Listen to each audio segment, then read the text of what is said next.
ہماری دوستیاں، ہماری محبت، ہمارے تعلقات، یہ سب اور سب صرف اور صرف توحید اور اتباع سنت کی بنیاد پہ ہونا چاہیے۔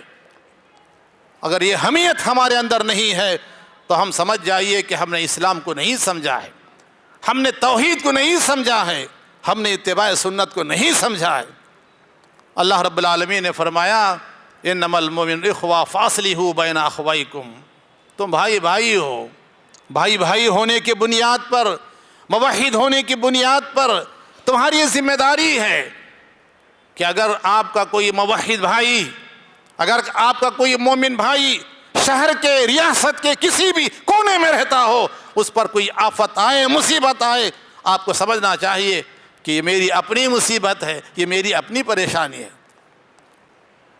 ادھر اذان ہو گئی، جہاں چاہے جس مسجد میں چاہے مت جائیے، وہاں جا کر بیٹھیں گے، ان کی میٹھی میٹھی باتیں سنیں گے جو کتاب و سنت کے بالکل مخالف ہوں گی۔ بولنے کا انداز اچھا ہوگا، بیان اچھا ہوگا، شیریں زبان ہوں گے، کلمات کانوں میں سے گزر کر کے دل میں پہنچ جائیں گے، لیکن وہ کتاب و سنت سے عاری ہوگی، کتاب و سنت سے خالی بات ہوگی۔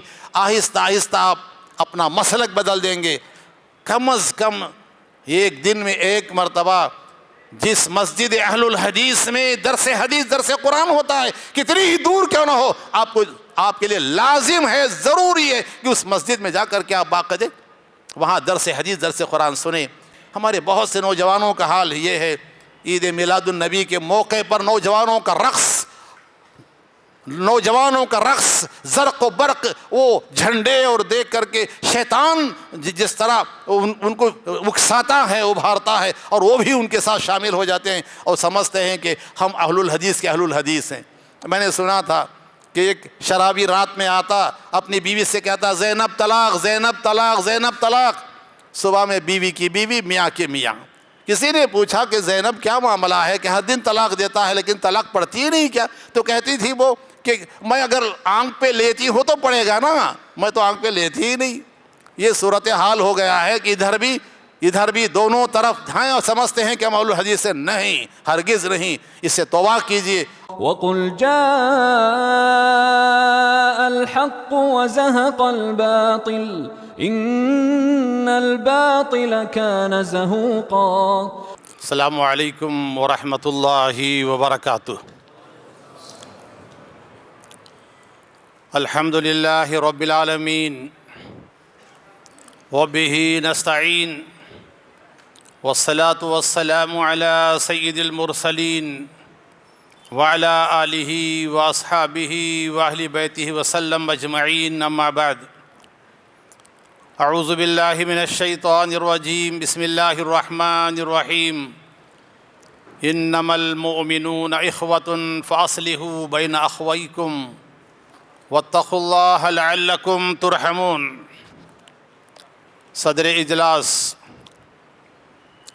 امیر مرکزی جمعیت الحدیث ہند حضرت مولانا اصغر علی امام مہدی مدنی حفظہ اللہ و دیگر علماء کرام، ریاست کرناٹک کے مختلف اضلاع سے اور اسی طرح ریاست کے پڑوسی ریاستوں سے، صوبہ تمل ناڈو سے اور صوبہ آندھرا سے آئے ہوئے معزز مہمانان، میری مائی بہنوں، مجھے جو عنوان دیا گیا ہے وہ عنوان ہے وحدت اسلامی، اخوت اسلامی۔ دو عناوین ہیں، لیکن عام طور پر اس موضوع پر جو خطاب ہوتا ہے اسی خطاب سے متعلق کچھ باتیں میں جماعت و جمعیت سے متعلق بھی انشاءاللہ جو اسی سے جڑی ہوئی ہیں کہنے کی کوشش کروں گا۔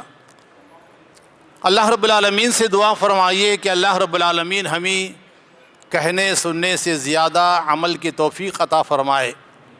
حضرات، میں نے جو آیت کریمہ تلاوت کی ہے یہ سورہ حجرات کی 10ویں آیت کریمہ ہے۔ اللہ رب العالمین نے ارشاد فرمایا انما المؤمنون اخوۃ، تمام مومن اللہ نے کیا فرمایا؟ انما المؤمنون اخوۃ کہا، تمام مومن آپس میں ایک دوسرے کے بھائی ہیں، مومن ایک دوسرے کے بھائی ہیں، اہل ایمان کے علاوہ کوئی ایک دوسرے کے بھائی نہیں ہیں۔ اگر ایمان کسی کا ایمان اگر کوئی لا الہ الا اللہ محمد الرسول اللہ پڑھتا ہے اور اس کے تقاضوں کو پورا کرتا ہے، وہ اپنے ایمان کی حفاظت کرتا ہے اور اپنے ایمان کو شرک سے ملوث نہیں کرتا ہے۔ نوجوانوں، بزرگوں، میں آپ سے دردمندانہ اپیل کرتا ہوں اور درخواست کرتا ہوں کہ میری باتیں ہیں اس کو آپ غور سے سنیں۔ کیا فرماتا ہے اللہ تعالیٰ کہ مومن آپس میں ایک دوسرے کے بھائی ہیں، مومن آپس میں بھائی ہیں۔ مصعب بن عمیر رضی اللہ تعالیٰ عنہ جو مدینہ منورہ کے پہلے اولین مبلغ اسلام تھے، نبی کریم صلی اللہ علیہ وسلم نے ان کو مبلغ بنا کے بھیجا تھا۔ جنگ بدر میں ان کے بھائی قیدی بنا کر لائے گئے، جن کا نام عدی بن عمیر تھا۔ مصعب بن عمیر رضی اللہ تعالیٰ عنہ کی ڈیوٹی تھی، ان کی ذمہ داری تھی کہ قیدیوں کو باندھ کے رکھیں، باندھنے کی ذمہ داری دی گئی تھی۔ مصعب بن عمیر رضی اللہ تعالیٰ عنہ اپنے بھائی عدی بن عمیر کو کس کے باندھ رہے تھے۔ انہوں نے کہا، مصعب، میں تمہارا بھائی ہوں، میری اور تمہاری ماں ایک، میرے تمہارے باپ ایک، تم اتنی بے دردی سے مجھے باندھ رہے ہو؟ کیا جواب دیا مصعب بن عمیر نے؟ تم میرے دشمن ہو۔ الحب فی اللہ والبغض للہ، اللہ کے لیے محبت، اللہ کے لیے دشمنی۔ یہ جو میرے مومن بھائی ہیں جو جنگ بدر میں شریک ہوئے تھے مومن بن کر، جو کلمہ لا الہ الا اللہ محمد الرسول اللہ پڑھ رہے تھے، وہ میرے بھائی ہیں اور تم میرے دشمن ہو۔ اللہ کا دشمن، رسول کا دشمن میرا دشمن ہے۔ میرے بھائیو، یہ غیرت اہل حدیثوں میں ہونی چاہیے، یہ حمیت اہل حدیثوں میں ہونی چاہیے۔ آج جو رواداری کی بنیاد پر، تساہلی کی بنیاد پر، اور آج تعلقات کی بنیاد پر، تجارتی تعلقات، سیاسی تعلقات، رشتہ داریوں کی بنیاد پر حال یہ ہو گیا ہے کہ ہر مجلس میں جو اپنے آپ کو توحید پرست کہتے ہیں ان کے ساتھ شریک بھی ہوتے ہیں اور کہتے ہیں یہ سب ہمارے بھائی ہیں، یہ سب ہمارے بھائی ہیں۔ میرے بھائیوں، آپ ایک بات یاد رکھیں، یہ روشنی تاریکی کی ضد ہے، یہ روشنی تاریکی کی ضد ہے، اور آگ پانی کی ضد ہے، توحید شرک کی ضد ہے، سنت بدعت کی ضد ہے، اور اسلام کفر کی ضد ہے۔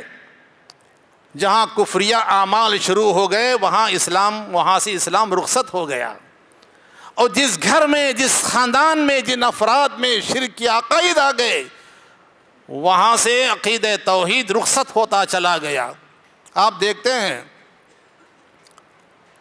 جب دن کا آغاز ہوتا ہے حالت یہ ہوتی ہے کہ روشنی اور اندھیرے دونوں مل کے چلتے ہیں، تاریکی اور روشنی دونوں مل کے چلتے ہیں، لیکن دن کی روشنی غالب آ جاتی ہے اور رات کا اندھیرا ختم ہو جاتا ہے، اور رات جب آتی ہے تو رات کی تاریکی غالب آ جاتی ہے اور دن کی روشنی ختم ہو جاتی ہے۔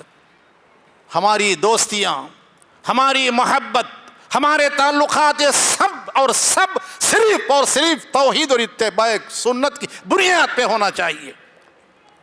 اگر یہ حمیت ہمارے اندر نہیں ہے تو ہم سمجھ جائیے کہ ہم نے اسلام کو نہیں سمجھا ہے، ہم نے توحید کو نہیں سمجھا ہے، ہم نے اتباع سنت کو نہیں سمجھا ہے۔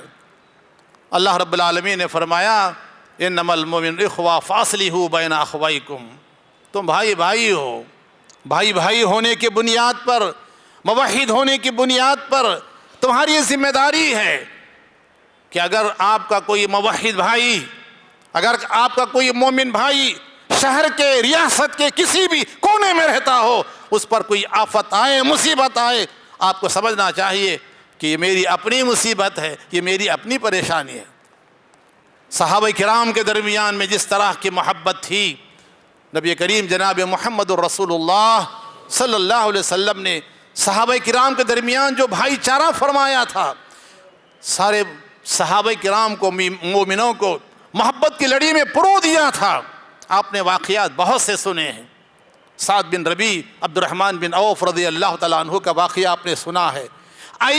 جس طرح صحابہ کرام نے محمد الرسول اللہ صلی اللہ علیہ وسلم کی صحبت میں رہ کر کے، نبی کریم صلی اللہ علیہ وسلم کی تربیت میں رہ کر کے، صحابہ کرام نے جس طرح اپنی بڑی بڑی قربانیاں دیں، سعد بن ربیع، عبد الرحمن بن عوف رضی اللہ تعالیٰ عنہما کے درمیان نبی کریم صلی اللہ علیہ وسلم نے بھائی چارہ فرما دیا۔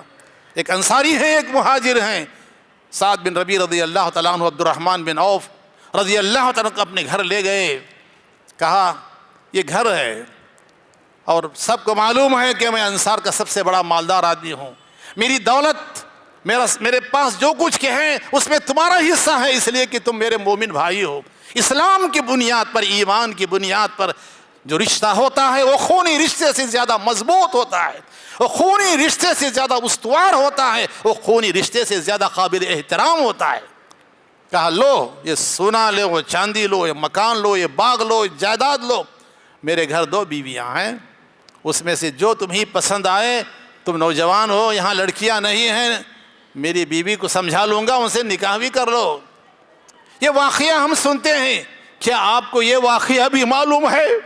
کیا آپ کو تاریخ اہل حدیث کرناٹک کا یہ واقعہ بھی معلوم ہے کہ اسی کولار کی سرزمین پر، اسی کولار کے علاقے میں تاریخ کی کتابوں میں لکھا ہوا ہے، بھوپال سے ایک مولانا آئے تھے جن کا نام مولانا محمد ایوب بھوپالی تھا۔ وہ آئے، نوجوان تھے، جماعت نے ان کو جگہ دی، جماعت نے ان کو مقام دیا۔ یہ جماعت یوں ہی نہیں پھیلی پھولی ہے، یہ جماعت یوں ہی ترقی نہیں کی ہے، اس جماعت کے امیروں نے، مالداروں نے اپنے خزانے کے دہانے کھول دیے جماعت کی ترقی کے لیے۔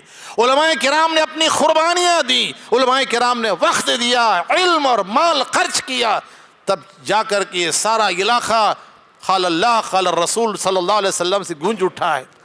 مولانا محمد نعمان اعظمی یہاں ہمارے آندھرا جنوب میں تشریف لائے، ان کے صاحبزادوں میں سے مولانا عبدالسبحان اعظمی، مولانا خلیل الرحمن اعظمی، ان کے خاندان میں سے مولانا حفیظ الرحمن اعظمی، اس پورے خاندان نے اپنی زندگیاں خدمت درس حدیث، خدمت حدیث، قال اللہ قال رسول وقف کر دیں۔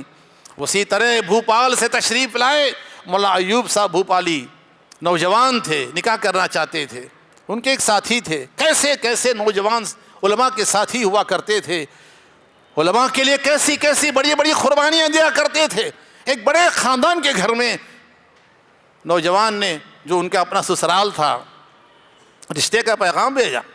جب رشتے کا پیغام بھیجا، ان مالدار نے کہا کہ مولوی کیا کھلائے گا، کیا کھائے گا، مولوی کیا کھلائے گا، کیا کھائے گا۔ داماد نے سمجھانے کی کوشش کی کہ آپ کے پاس بہت جائیداد ہے، دیجئے کچھ تو، ہبا بیٹی کو ہبا کر دیجئے۔ لیکن ہوتا ہے، وقت ایسا ہوتا ہے، لیکن ماننے کے لیے تیار نہیں تھے۔ اتفاق سے جو ان کے مولانا کے ساتھی تھے، مولانا ایوب صاحب بھوپالی کے ساتھی تھے، ان کی 2 بیویاں تھیں، وہ جو مالدار تھے ان کی بیٹی بھی ان کی بیوی تھی اور خوبصورت تھی۔ انہوں نے مولانا سے کہا کہ مولانا چلے پکنک کے لیے، ان کی بیویوں کو ساتھ لے کر چلے گئے اور سسرال میں پیغام پہنچا دیا کہ آج اس روئے زمین پر سعد بن ربیع رضی اللہ تعالیٰ عنہ نے جو قربانی پیش کی تھی، جو نمونہ، جو اسوہ پیش کیا تھا، وہی اسوہ آج میں پیش کرنے جا رہا ہوں۔ اگر میری بیوی تیار ہو جائے، تمہاری بیٹی اب میری بیوی ہے، اگر وہ تیار ہو جائے، میں نے اس کو سمجھا لیا ہے، وہ کھلا لے گی، ان سے نکاح کر دوں گا۔ سسرے صاحب کو معلوم ہوا، فوراً دوڑے بھاگے آئے، کہا کہ نہیں، میں اپنی بیٹی دینے کے لیے تیار ہوں، اور بیٹی دے دی ان کو۔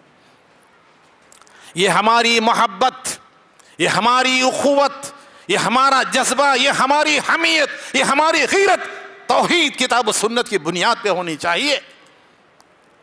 اگر کوئی ہماری مسجد میں آ جائے، اگر کوئی ہماری مسجد میں آ جائے، کتاب و سنت کو سمجھنے کے لیے ہماری ذمہ داری بنتی ہے، ہماری ذمہ داری بنتی ہے کہ ہم اس کا استقبال کریں، خوش دلی سے، خندہ پیشانی سے استقبال کریں، اس کا احترام کریں، اس کی عزت دیں، تب چل کر کے جماعت پھلے گی، پھولے گی، ترقی کرے گی۔ ایسا نہیں ہو سکتا کہ مساجد کے متولیان کرام، ذمہ داران بہت ادب احترام کے ساتھ، بہت درد دل کے ساتھ کہنا چاہتا ہوں کہ آنے والے نمازیوں کے ساتھ آپ غلط سلوک نہ کیجیے، حسن سلوک کیجیے۔ اللہ نے آپ کو متولی بنایا ہوگا، اللہ نے آپ کو امیر بنایا ہوگا، جمعیت و جماعت کا ذمہ دار آپ کو بنایا ہوگا۔ آپ کے اندر عمر فاروق جیسا عدل ہونا چاہیے، حضرت عثمان جیسے حیا ہونا چاہیے، ابو بکر جیسی رقت قلب ہونی چاہیے۔ آپ کو چاہیے کہ صحابہ کرام جس طرح اپنے دیگر ساتھیوں کا استقبال کرتے تھے، اس طرح آپ کو استقبال کرنا چاہیے۔ جو ہماری جماعت میں آنا چاہتے ہیں، داخل ہونا چاہتے ہیں، میرے بھائیوں، اللہ تعالیٰ فرماتے ہیں انما المؤمنون اخوہ فاصلحوا بین اخویکم واتقوا اللہ لعلکم ترحمون۔ غالباً وقت ختم ہو رہا ہے، بات مختصر کر دینا چاہتا ہوں۔ علماء کرام نے الحمدللہ بہت اچھے انداز میں کم وقت میں اپنی بات مکمل کر دی۔ میں بھی انشاءاللہ 5 منٹ میں بات مکمل کر دوں گا۔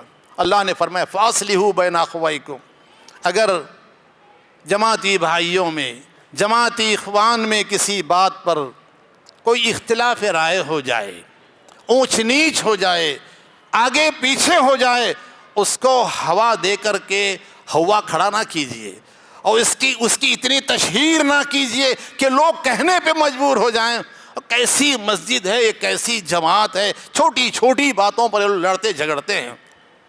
اگرچہ کہ جماعت میں اختلافات نہیں ہیں، ہمارے برادران یوسف نے ہمارے تعلق سے، ہمارے بھائیوں نے ہمارے تعلق سے ایک بات بہت مشہور کر دی کہ جماعت میں بہت اختلاف ہے، وہ لوگ بہت لڑتے ہیں۔ غلط ہے، بالکل غلط ہے۔ یہاں ضرور اختلاف رائے ہے، مسائل میں اختلافات ہیں۔ مسائل میں اختلافات یہ مجادلہ نہیں ہے، یہ جھگڑا نہیں ہے، علمی بحث ہوتی ہے، ہر ایک کے پاس دلیل ہوتی ہے، دلیل کی بنیاد پر وہ اپنی بات پیش کرتا ہے۔ تو اس کو اختلاف نہ کہیے۔ ہمارے گھر، ہمارے خاندان، ہمارے محلے اختلاف سے بچے ہوئے نہیں ہیں۔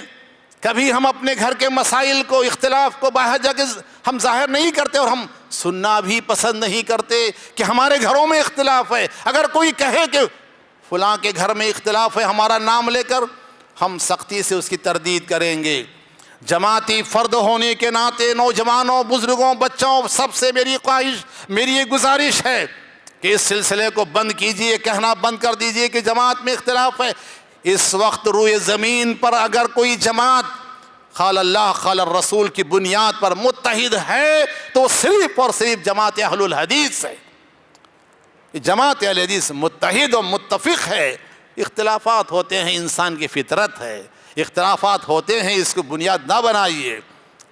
اور میں یہ بھی کہنا چاہوں گا ہمارے نوجوانوں سے اور نوجوانوں کے ذمہ داروں سے، ان کے سرپرستوں سے، تعلیم یافتہ نوجوانوں سے، کاروباری نوجوانوں سے میں یہ کہنا چاہوں گا اپنے نکاح کیجئے موحد گھرانے میں، متبع سنت گھرانے میں، دیندار گھرانوں میں۔ ایک وقت تھا، ایک زمانہ تھا، نام لیے بغیر کہنا چاہتا ہوں، مدراس کے بڑے بڑے مالدار ادھر سرسی جا کر کے رشتہ کرتے تھے محض اس بنیاد پر کہ وہ لوگ اہل الحدیث ہیں۔ بلاری کے احباب جا کر کے چنئی مدراس کے ویلور میں، ٹینجور میں اور مختلف علاقوں میں شادیاں کرتے تھے کہ اس لیے کہ وہ اہل الحدیث تھے۔ آج بعض لوگ کہتے ہیں کہ اہل الحدیث میں اچھے رشتے کہاں ہیں؟ اہل الحدیث میں اچھے رشتے کیوں نہیں ہیں؟ ہو سکتا ہے کہ اہل الحدیث کے پاس حرام کا پیسہ نہ ہو، حرام کی دولت نہ ہو، غلط مال نہ ہو۔ اگر مال چاہتے ہیں میرے بھائیو تو آنی جانی چیز ہے۔ توحید کی بنیاد پر رشتہ کیجئے، اخلاق کی بنیاد پر رشتہ کیجئے، دین کی بنیاد پر رشتہ کیجئے۔ اگر آپ نے ایسا نہیں کیا تو آنے والی نسل، ابراہیم علیہ السلام نے دعا فرمائی تھی وَجُنُوبْنِي وَبَنِيَ نَعْبُدَ الْأَصْنَامَ، اے اللہ مجھے اور میری اولاد کو بت پرستی سے بچا لے۔ ایسے مشاہدے ہمارے سامنے ہیں کہ دیندار گھرانے، توحید پرست گھرانے جو کسی وقت الحمدللہ جماعت کے قائد تھے، سربراہ تھے، ان کی اولاد آج خبر پرست ہو گئی ہے، عرسوں میں جا رہی ہے، بت پرست ہو گئی ہے۔ دین کس چیز کا نام ہے، توحید کس، ان کو معلوم نہیں ہے۔ اور میں یہ بھی گزارش کروں گا ادھر اذان ہو گئی، جہاں چاہے جس مسجد میں چاہے مت جائیے، وہاں جا کر بیٹھیں گے، ان کی میٹھی میٹھی باتیں سنیں گے جو کتاب و سنت کے بالکل مخالف ہوں گی۔ بولنے کا انداز اچھا ہوگا، بیان اچھا ہوگا، شیریں زبان ہوں گے، کلمات کانوں میں سے گزر کر کے دل میں پہنچ جائیں گے، لیکن وہ کتاب و سنت سے عاری ہوگی، کتاب و سنت سے خالی بات ہوگی۔ آہستہ آہستہ آپ اپنا مسلک بدل دیں گے۔ کم از کم ایک دن میں ایک مرتبہ جس مسجد اہل الحدیث میں درس حدیث درس قرآن ہوتا ہے، کتنی ہی دور کیوں نہ ہو، آپ کے لیے لازم ہے، ضروری ہے کہ اس مسجد میں جا کر کے آپ باقاعدہ وہاں درس حدیث درس قرآن سنیں۔ کہنے کے لیے باتیں بہت سی تھیں لیکن وقت بہت مختصر ہے، اسی پر اپنی بات ختم کر دیتا ہوں، اور اللہ رب العالمین سے دعا کرتا ہوں کہ اللہ رب العالمین ہم نے جو کچھ کے سنا ہے اس پر ہمیں عمل کی توفیق عطا فرمائے۔ اللہ رب العالمین ہمارے دلوں میں اتباع کتاب و سنت کی حمیت پیدا فرمائے۔ ہم سے جو خطائیں ہو گئی ہیں، ہمارے بہت سے نوجوانوں کا حال یہ ہے، عید میلاد النبی کے موقع پر نوجوانوں کا رقص زرق و برق، وہ جھنڈے اور دیکھ کر کے شیطان جس طرح ان کو اکساتا ہے، ابھارتا ہے، اور وہ بھی ان کے ساتھ شامل ہو جاتے ہیں اور سمجھتے ہیں کہ ہم اہل الحدیث کے اہل الحدیث ہیں۔ میں نے سنا تھا کہ ایک شرابی رات میں آتا، اپنی بیوی سے کہتا زینب طلاق، زینب طلاق، زینب طلاق۔ صبح میں بیوی کی بیوی، میاں کے میاں۔